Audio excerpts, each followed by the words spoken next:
ટીવી9ની ટીમે યુક્રેનમાં અભ્યાસ કરી રહેલા વિદ્યાર્થીઓ સાથે વાતચીત કરી। દહેશતના માહોલના કારણે વિદ્યાર્થીઓ ચિંતિત છે, ત્યારે જુઓ ભારતીય વિદ્યાર્થીઓ ત્યાં શું માની રહ્યા છે।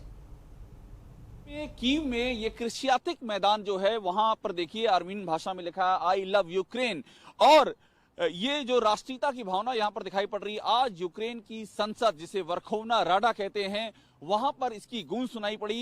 आज यहाँ के जो एमपीज हैं उन्होंने भारी मतदान करके रूस की संसद के प्रस्ताव के खिलाफ प्रस्ताव पास किया है। दरअसल रूस की संसद में प्रस्ताव पास किया गया था कि जो डॉनबास इलाका है, यानी कि दो ऐसे इलाके हैं यूक्रेन के जिनको जहां पर कि उन अलगाववादियों का पूरा कब्जा है, दबदबा है, जिन्हें रूस समर्थन करता है।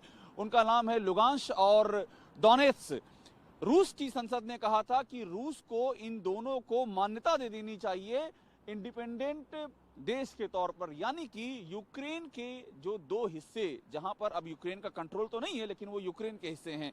यूक्रेन लगातार इस बात पर दावा करता है कि वो हमारे हिस्से हैं। रूस की संसद ये कहती है कि रूस उनको अलग देश का दर्जा दे दे, और उसी के खिलाफ आज यहीं पास में ही यूक्रेन की संसद है, वहां बाकायदा एमपीज ने मतदान किया और मतदान करके कहा है कि ये बिल्कुल भी मुमकिन नहीं है।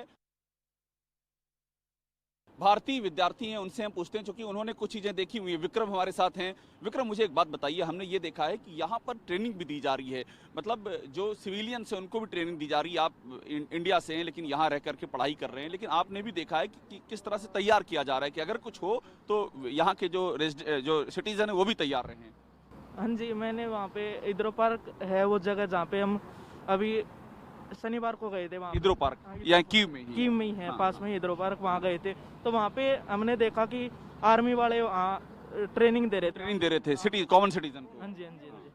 ये इसलिए है कि हर एक सिटीजन तैयार रहे, कोई इमरजेंसी आए, कोई इवेंचुअलिटी आए। हाँ जी हाँ जी, वो उसी के लिए तैयार कर रहे थे। अगर ऐसा कुछ होता तो वो सब कुछ बता रहे थे उनको कि कहाँ क्या करना है, कहाँ जाना, क्या करना चाहिए, सब सिखा रहे थे। मतलब अगर कोई अटैक होता है तो कैसे सेफ करना है अपने आप को, ये सब बता रहे हैं। हाँ जी हाँ जी। और यहाँ बहुत सारे शेल्टर्स भी हैं जहाँ पर लोग जा करके अगर कोई इवेंट स्ट्राइक हो तो वहाँ पर अपनी सेफ्टी कर सकते हैं। हाँ जी, यहाँ पे बहुत जगह है सेंटर। तो देखिए ये विक्रम है, भारतीय विद्यार्थी हैं, यहाँ रह रहे हैं, और ये अपनी आंखों देखी बता रहे हैं। इन्होंने देखा है दिनेश कि किस तरह से जो यूक्रेनियन मिलिट्री ऑफिसर हैं वो यहाँ के जो आम नागरिक हैं उनको ट्रेनिंग दे रहे हैं कि वो किसी भी इवेंचुअलिटी के लिए तैयार रहें। और चूंकि बहुत बड़ा फर्क है रूस की सेना में और यूक्रेन की सेना में, उनके रक्षा बजट में मैसिव डिफरेंस है, जमीन आसमान का अंतर है। तो इसमें सबसे जो महत्वपूर्ण है दिनेश, वो राष्ट्रीयता की भावना है, और उसी राष्ट्रीयता की भावना को और भी ज्यादा गहरा करने के लिए यहाँ अलग अलग तरीके से कवायद की जा रही है।